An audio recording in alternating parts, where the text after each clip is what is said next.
Have you ever promised yourself that tomorrow you would finally change and then watch that promise quietly disappear? Not with anger, not with drama, just with silence. You didn't fail loudly, you simply returned to your old life. Most people think they lack discipline. They think they are broken. They think they need stronger motivation. But the truth is far simpler and far kinder. You are not weak. You are just trying to change in a way the human brain cannot survive. Today, I want to show you a different way, a way that doesn't demand willpower, a way that doesn't require reinvention, a way that respects who you already are. This is the philosophy of Kaizen, not as a business strategy, not as a productivity trick, but as a way to rebuild a human life from the inside out. And to understand it, I need to tell you a story. Chapter 1, the man who was always about to start. Ravi was 38 years old. He wasn't overweight enough to shock people. He wasn't unsuccessful enough to be pitied. He wasn't unhappy enough to ask for help. He lived in the most dangerous place of all, comfortable disappointment. Every year, he said the same things. This year, I'll get fit. This year, I'll save money. This year, I'll finally focus.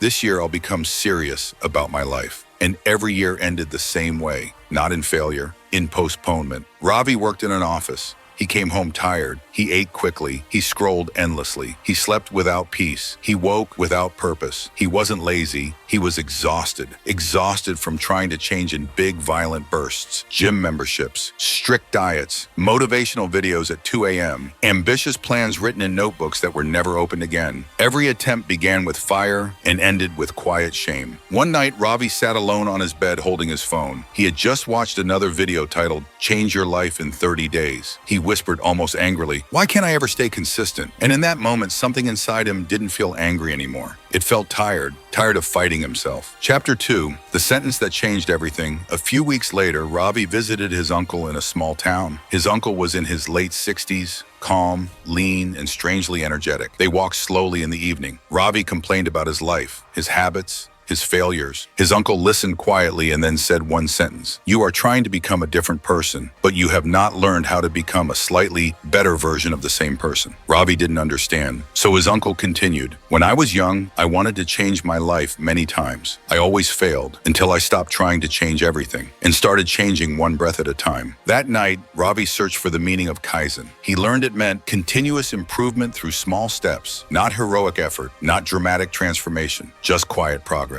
He felt disappointed. This is too simple, he thought, but something inside him felt strangely relieved. Chapter 3, the first promise. Ravi made a decision, not a life decision, not a resolution, just a promise. Every morning before touching Haya's phone, he would stand near his window and take mild, slow breaths. That's it. No workout, no affirmations, no meditation marathon, just 5 breaths. The first morning, he forgot. The second morning, he remembered halfway through scrolling. He stopped, he stood, he breathed. It felt pointless, but he did it again the next day, and the next. After 1 week, something subtle happened. He didn't feel transformed, but he felt honest. For the first time in years, he was keeping a promise to himself. Not a big promise, a small one. And that changed everything, because the brain does not trust ambition, it trusts evidence. And Ravi was collecting evidence that he could be consistent. Chapter 4, the invisible shift. After 2 weeks, Ravi noticed something strange. He wasn't forcing himself to breathe. His body expected it. And when he finished those 5 breaths, he felt slightly more awake,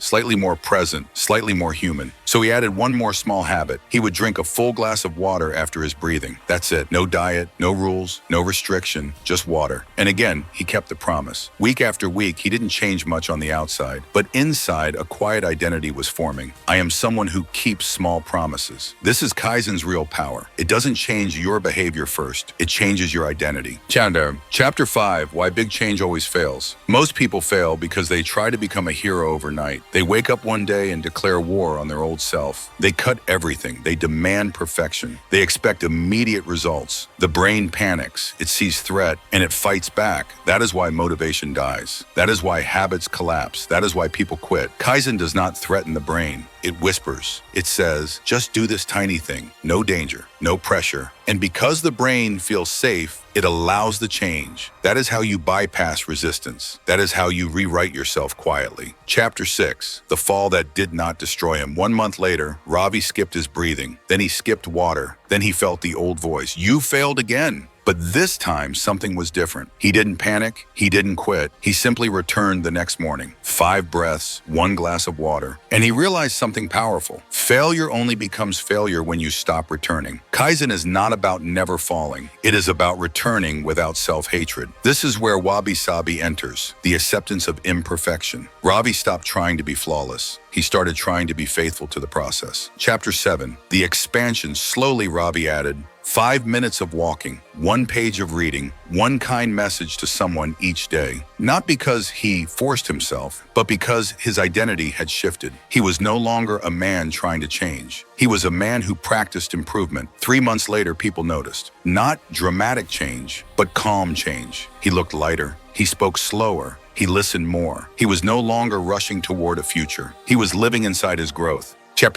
Chapter 8, the real purpose. One evening, Ravi asked himself, why am I doing this? The answer surprised him. Not success, not money, not status. I want to respect myself again. That was his ikigai, his reason. And once he found it, discipline stopped feeling heavy. Because purpose is not motivation. Purpose is direction. Chapter 9, the compounding effect, 1% a day. That is Kaizen, not mathematically, psychologically. Each small habit makes the next one easier. Each return strengthens the identity. Each day teaches the brain, this is who we are now. And 1 year later, Ravi was not perfect, but he was peaceful. He exercised gently. He ate consciously. He worked with clarity. He spoke with kindness, not because he forced himself, because it was natural. Chapter 10, the legacy of small steps. Ravi's younger cousin once asked him, how did you change so much? Ravi smiled. I didn't change much. I just didn't stop returning. That is the secret. Kaizen is not a technique. It is a relationship with time. It trusts that slow growth lasts. It trusts that identity builds behavior. It trusts that small steps beat heroic failures. Chapter 11, your turn, Ao. Now I want to speak to you, not as a teacher, not as a guide, as a fellow human being. You do not need to rebuild your life today. You do not need a plan. You do not need a transformation. You need 1 promise, 1 small promise you cannot escape. A glass of water, a minute of silence, 1 push-up, 1 page, 1 breath. Do it tomorrow. Do it even when you don't feel like it. Not perfectly, just honestly. And when you fail, return. Because mastery is not about strength. It is about loyalty to the process. Chapter 12. The truth about Kaizen. Kaizen does not make you extraordinary. It makes you stable, and stability creates freedom. It doesn't change your life loudly. It changes it permanently. Chapter 13, the final question. 5 years from now, will you be the same person, still waiting to start? Or will you be someone who began with something so small that it quietly changed everything? You don't need to become a new person. You only need to become slightly better than yesterday. And then repeat. That is Kaizen. Not a philosophy of achievement, a philosophy of becoming. 1 breath, 1 step,